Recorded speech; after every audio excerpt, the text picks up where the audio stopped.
श्री हरि विष्णु कैसे बने तिरुपति बालाजी महाराज। एक बार समस्त देवताओं ने मिलकर एक यज्ञ करने का निश्चय किया। यज्ञ की तैयारी पूर्ण हो गई। तभी वेद ने एक प्रश्न किया तो यह व्यवहारिक समस्या आ खड़ी हुई। ऋषि मुनियों द्वारा किए जाने वाले यज्ञ की भविष्य तो देवगण ग्रहण करते थे, लेकिन देवों द्वारा किए गए यज्ञ की पहली आहुति किसकी होगी, यानी सर्वश्रेष्ठ देव का निर्धारण जरूरी था, जो फिर अन्य सभी देवों को यज्ञ भाग प्रदान करे। ब्रह्मा विष्णु महेश परम आत्मा हैं। इनमें से श्रेष्ठ कौन है, इसका निर्णय आखिर हो तो कैसे। भृगु ने इसका दायित्व संभाला। वह देवों की परीक्षा लेने चले। ऋषियों से विदा लेकर वह सर्वप्रथम अपने पिता ब्रह्मदेव के पास पहुँचे। ब्रह्मा जी की परीक्षा लेने के लिए भृगु ने उन्हें प्रणाम नहीं किया। इससे ब्रह्मा जी अत्यंत कुपित हुए और उन्हें शिष्टता सिखाने का प्रयत्न किया। भृगु को गर्व था कि वह तो परीक्षक हैं, परीक्षा लेने आए हैं। पिता पुत्र का आज क्या रिश्ता। भृगु ने ब्रह्मदेव से अशिष्टता कर दी। ब्रह्मा जी का क्रोध बढ़ गया और वह अपना कमंडल लेकर पुत्र को मारने भागे। भृगु किसी तरह वहाँ से जान बचाकर भाग चले आए। इसके बाद वह शिव जी के लोक कैलाश गए। भृगु ने फिर से धृष्टता की। बिना कोई सूचना या शिष्टाचार दिखाए या शिवगणों से आज्ञा लिए सीधे वहां पहुंच गए जहां शिवजी माता पार्वती के साथ विश्राम कर रहे थे। आए तो आए, साथ ही अशिष्टता का आचरण भी किया। शिवजी शांत रहे, पर भृगु ना समझे। शिवजी को क्रोध आया तो उन्होंने अपना त्रिशूल उठाया। भृगु वहाँ से भागे। अंत में वह भगवान विष्णु के पास क्षीर सागर पहुँचे। श्री हरि से सैया पर लेटे निद्रा में थे और देवी लक्ष्मी उनके चरण दबा रही थीं। महर्षि भृगु 2 स्थानों से अपमानित करके भगाए गए थे। उनका मन बहुत दुखी था। विष्णु जी को सोता देख उन्हें ना जाने क्या हो गया और उन्होंने विष्णु जी को जगाने के लिए उनकी छाती पर एक लात जमा दी। विष्णु जी जाग उठे और भृगु से बोले, हे ब्राह्मण देवता, मेरी छाती वज्र समान कठोर है और आपका शरीर तप के कारण दुर्बल है। कहीं आपके पैर में चोट तो नहीं आई? आपने मुझे सावधान करके कृपा की है। आपका चरण चिन्ह मेरे वक्ष पर सदा अंकित रहेगा। भृगु को बड़ा आश्चर्य हुआ। उन्होंने तो भगवान की परीक्षा लेने के लिए यह अपराध किया था, परंतु भगवान तो दंड देने के बदले मुस्कुरा रहे थे। उन्होंने निश्चय किया कि श्री हरि जैसी विनम्रता किसी में नहीं। वास्तव में विष्णु ही सबसे बड़े देवता हैं। लौट करके उन्होंने सभी ऋषियों को पूरी घटना सुनाई।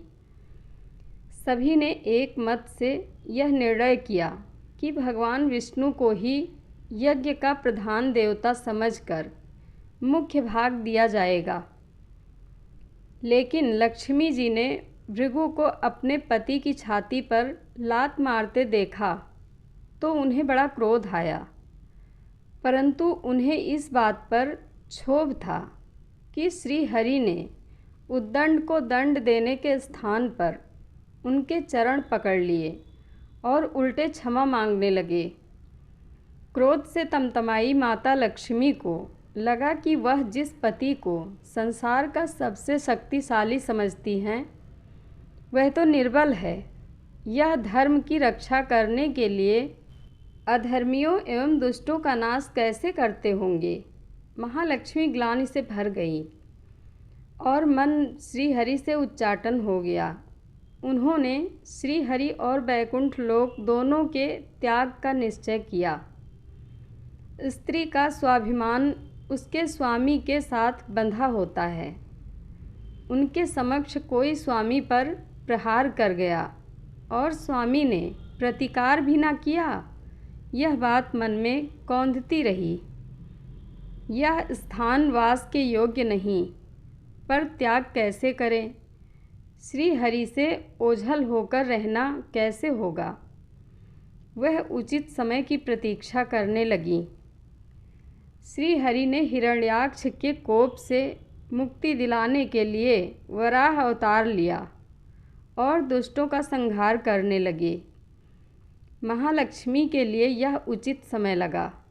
उन्होंने बैकुंठ का त्याग कर दिया और पृथ्वी पर एक वन में तपस्या करने लगी। तब करते करते उन्होंने अपना शरीर छोड़ दिया। विष्णु जी वराह अवतार का अपना कार्य पूर्ण कर वैकुंठ लोक लौटे तो महालक्ष्मी नहीं मिली। वह उन्हें खोजने लगे। श्री हरि ने उन्हें तीनों लोकों में खोजा, किंतु तब करके माता लक्ष्मी ने भ्रमित करने की अनुपम शक्ति प्राप्त कर ली थी। उसी शक्ति से उन्होंने श्री हरि को भ्रमित रखा। आखिर श्री हरि को पता लग ही गया, लेकिन तब तक वह शरीर छोड़ चुकी थी। दिव्य दृष्टि से उन्होंने देखा कि लक्ष्मी जी ने चोल राज के घर में जन्म लिया है। श्री हरि ने सोचा कि उनकी पत्नी ने उनका त्याग सामर्थ्यहीन समझने के भ्रम में किया है, इसलिए वह उन्हें पुनः प्राप्त करने के लिए अलौकिक शक्तियों का प्रयोग नहीं करेंगे। महालक्ष्मी ने मानव रूप धरा है, तो वह अपनी प्रिय पत्नी को प्राप्त करने के लिए वह भी साधारण मानवों के समान व्यवहार करेंगे और महालक्ष्मी जी का हृदय और विश्वास जीतेंगे। भगवान ने श्रीनिवास का रूप धरा और पृथ्वी लोक पर चोल नरेश के राज्य में निवास करते हुए महालक्ष्मी से मिलन के लिए उचित अवसर की प्रतीक्षा करने लगे। राजा आकाश राज निसंतान थे। उन्होंने सुखदेव जी की आज्ञा से संतान प्राप्ति यज्ञ किया। यज्ञ के बाद यज्ञशाला में ऋषियों ने राजा को हल जोतने को कहा गया। राजा ने हल जोता तो हल का फल किसी वस्तु से टकराया। राजा ने उस स्थान को खोदा तो एक पेटी के अंदर सहस्त्र कमल दल पर एक छोटी सी कन्या विराजमान थी। वह महालक्ष्मी ही थी। राजा के मन की मुराद पूरी हो गई थी। चूँकि कन्या कमल के फूल में मिली थी, इसलिए उसका नाम रखा गया पद्मावती। पद्मावती नाम के अनुरूप ही रूपवती और गुणवती थी, साक्षात लक्ष्मी का अवतार। पद्मावती विवाह के योग्य हुई। एक दिन वह बाग में फूल चुन रही थी। उस वन में श्रीनिवास आखेट के लिए गए थे। उन्होंने देखा कि एक हाथी एक युवती के पीछे पड़ा है और डरा रहा है। राजकुमारी के सेवक भाग खड़े हुए। श्रीनिवास ने तीर चलाकर हाथी को रोका और पद्मावती की रक्षा की। श्रीनिवास और पद्मावती ने एक दूसरे को देखा और रिझ गए। दोनों के मन में परस्पर अनुराग पैदा हुआ, लेकिन दोनों बिना कुछ कहे अपने अपने घर लौट गए। श्रीनिवास घर तो लौट आए, लेकिन मन पद्मावती में ही बस गया। वह पद्मावती का पता लगाने के लिए उपाय सोचने लगे। उन्होंने ज्योतिषी का रूप धरा और भविष्य बाँचने के बहाने पद्मावती को ढूंढने निकल पड़े। धीरे धीरे ज्योतिषी श्रीनिवास की ख्याति पूरे चोल राज में फैल गई। पद्मावती के मन में श्रीनिवास के लिए प्रेम जागृत हुआ। वह भी उनसे मिलने को व्याकुल थी, किंतु कोई पता ठिकाना न होने के कारण उनका मन चिंतित था।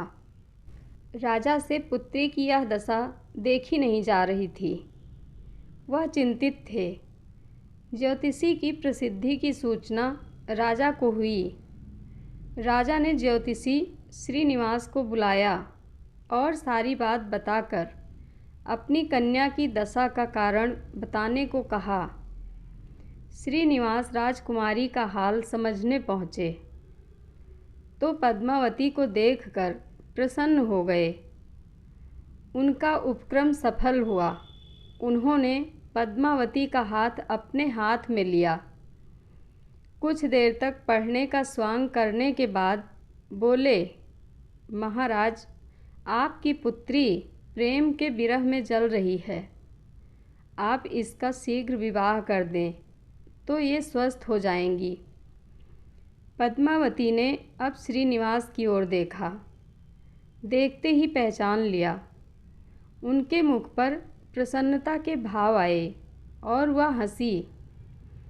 काफ़ी दिनों के बाद पुत्री को प्रसन्न देख राजा को लगा कि ज्योतिषी का अनुमान सही है। राजा ने श्रीनिवास से पूछा, ज्योतिषी महाराज, यदि आपको यह पता है कि मेरी पुत्री प्रेम के विरह में पीड़ित है तो आपको यह भी सूचना होगी कि मेरी पुत्री को किससे प्रेम है। उसका विवाह करने को तैयार हूँ। आप उसका परिचय दें। श्रीनिवास ने कहा, महाराज, आपकी पुत्री एक दिन वन में फूल चुनने गई थी। एक हाथी ने उस पर हमला किया तो आपके सैनिक और दासियां भाग खड़ी हुई। राजकुमारी के प्राण एक धनुर्धर ने बचाए थे। श्रीनिवास ने बताया, महाराज, आपकी पुत्री को अपनी जान बचाने वाले उसी युवक से प्रेम हुआ है। राजा के पूछने पर श्रीनिवास ने कहा, वह कोई साधारण युवक नहीं, बल्कि शंख चक्रधारी स्वयं भगवान विष्णु ही हैं। इस समय वैकुंठ को छोड़कर मानव रूप में श्रीनिवास के नाम से पृथ्वी पर वास कर रहे हैं। आप अपनी पुत्री का विवाह उनसे करें। मैं इसकी सारी व्यवस्था करा दूंगा।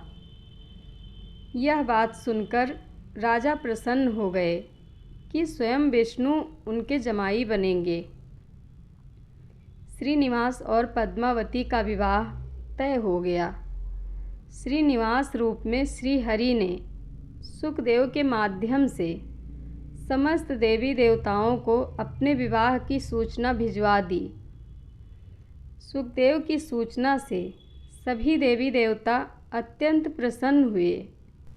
देवी देवता श्रीनिवास जी से मिलने और बधाई देने पृथ्वी पर पहुँचे, परंतु श्रीनिवास जी को खुशी के बीच एक चिंता भी होने लगी। देवताओं ने पूछा, भगवन, संसार की चिंता हरने वाले आप इस उत्सव के मौके पर इतने विचारातुर क्यों हैं? श्रीनिवास जी ने कहा, चिंता की बात तो है ही धन का अभाव। महालक्ष्मी ने मुझे त्याग दिया, इस कारण धनहीन हो चुका हूँ। स्वयं महालक्ष्मी ने तब से शरीर त्याग मानव रूप लिया है और पिछली स्मृतियों को गुप्त कर लिया है। वह तो स्वयं को राजकुमारी पद्मावती ही मानती हैं।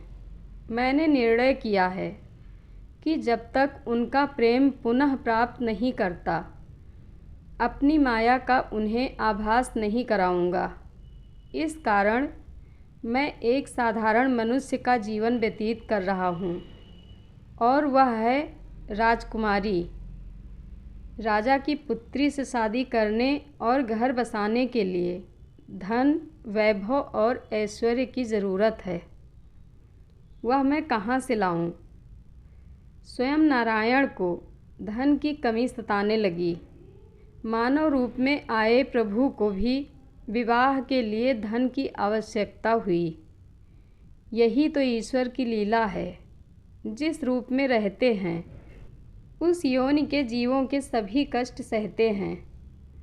श्री हरि विवाह के लिए धन का प्रबंध कैसे हो, इस बात से चिंतित हैं। देवताओं ने जब यह सुना तो उन्हें आश्चर्य हुआ। देवताओं ने कहा, कुबेर आवश्यकता के बराबर धन की व्यवस्था कर देंगे। देवताओं ने कुबेर का आवाहन किया तो कुबेर प्रकट हुए। कुबेर ने कहा, यह तो मेरे लिए प्रसन्नता की बात है कि आपके लिए कुछ कर सकूं। प्रभु, आपके लिए धन का तत्काल प्रबंध करता हूँ। कुबेर का कोष आपकी कृपा से ही रक्षित है। श्री हरि ने कुबेर से कहा, यक्षराज कुबेर, आपको भगवान भोलेनाथ ने जगत और देवताओं के धन की रक्षा का दायित्व सौंपा है। उसमें से धन मैं अपनी आवश्यकता के हिसाब से लूँगा अवश्य, पर मेरी एक शर्त भी होगी। श्री हरि कुबेर से धन प्राप्ति की शर्त रख रहे हैं। यह सुनकर सभी देवता आश्चर्य में पड़ गए। श्री हरि ने कहा, ब्रह्मा जी और शिव जी साक्षी रहें। कुबेर से धन ऋण के रूप में लूँगा, जिसे भविष्य में ब्याज सहित चुकाऊँगा। श्री हरि की बात से कुबेर समेत सभी देवता विस्मय में एक दूसरे को देखने लगे। कुबेर बोले, भगवान, मुझसे कोई अपराध हुआ तो उसके लिए क्षमा कर दें, पर ऐसी बात ना कहें। आपकी कृपा से विहीन होकर मेरा सारा कोष नष्ट हो जाएगा। श्री हरि ने कुबेर को निश्चिंत करते हुए कहा, आपसे कोई अपराध नहीं हुआ। मैं मानव की कठिनाई का अनुभव करना चाहता हूँ। कुबेर ने कहा, प्रभु, यदि आप मानव की तरह ऋण पर धन लेने की बात कर रहे हैं, तो फिर आपको मानव की तरह यह भी बताना होगा कि ऋण चुकाएंगे कैसे। मानव को ऋण प्राप्त करने के लिए कई शर्तें झेलनी पड़ती हैं। श्रीनिवास ने कहा, कुबेर, यह ऋण मैं नहीं, मेरे भक्त चुकाएंगे, लेकिन मैं उनसे भी कोई उपकार नहीं लूँगा। मैं अपनी कृपा से उन्हें धनवान बनाऊँगा। कलयुग में पृथ्वी पर मेरी पूजा धन, ऐश्वर्य और वैभव से परिपूर्ण देवता के रूप में होगी। मेरे भक्त मुझसे धन, वैभव और ऐश्वर्य की मांग करने आएंगे। मेरी कृपा से उन्हें यह प्राप्त होगा। बदले में भक्तों से मैं दान प्राप्त करूंगा, जो चढ़ावे के रूप में होगा। मैं इस तरह आपका ऋण चुकाता रहूँगा। कुबेर ने कहा, भगवान, कलयुग में मानव जाति धन के विषय में बहुत विश्वास के योग्य नहीं रहेगी। उन पर आवश्यकता से अधिक विश्वास करना क्या उचित होगा? श्रीनिवास जी बोले, शरीर त्यागने के बाद तिरुपति के तिरुमाला पर्वत पर बालाजी के नाम से लोग मेरी पूजा करेंगे। मेरे भक्तों की अटूट श्रद्धा होगी। वह मेरे आशीर्वाद से प्राप्त धन में मेरा हिस्सा रखेंगे। इस रिश्ते में ना कोई दाता है और ना कोई याचक। हे कुबेर, कलयुग के आखिरी तक भगवान बालाजी धन, ऐश्वर्य और वैभव के देवता बने रहेंगे। मैं अपने भक्तों को धन से परिपूर्ण करूँगा, तो मेरे भक्त दान से न केवल मेरे प्रति अपना ऋण उतारेंगे, बल्कि मेरा ऋण उतारने में भी मदद करेंगे। इस तरह कलयुग की समाप्ति के बाद मैं आपका मूलधन लौटा दूँगा। कुबेर ने श्री हरि द्वारा भक्त और भगवान के बीच एक ऐसे रिश्ते की बात सुनकर उन्हें प्रणाम किया और धन का प्रबंध कर दिया। भगवान श्रीनिवास और कुबेर के बीच हुए इस समझौते के साक्षी स्वयं ब्रह्मा और शिव जी हैं। दोनों वृक्ष रूप में साक्षी बन गए। आज भी पुष्यकरणी तीर्थ के किनारे ब्रह्मा और शिव जी बरगद के पेड़ के रूप में साक्षी बनकर खड़े हैं। ऐसा कहा जाता है कि निर्माण कार्य के लिए स्थान बनाने के लिए इन दोनों पेड़ों को जब काटा जाने लगा तो उनमें से खून की धारा फूट पड़ी। पेड़ काटना बंद करके उसकी देवता की तरफ पूजा होने लगी। इस तरह भगवान श्रीनिवास बालाजी और पद्मावती महालक्ष्मी का विवाह पूरे धूमधाम से हुआ, जिसमें सभी देवगण पधारे। भक्त मंदिर में दान देकर भगवान पर चढ़ा ऋण उतार रहे हैं, जो कलयुग के अंत तक जारी रहेगा। जय बालाजी महाराज। जय श्री लक्ष्मी नारायण। कथा अच्छी लगे तो कमेंट बॉक्स में अपनी राय ज़रूर दें। धन्यवाद।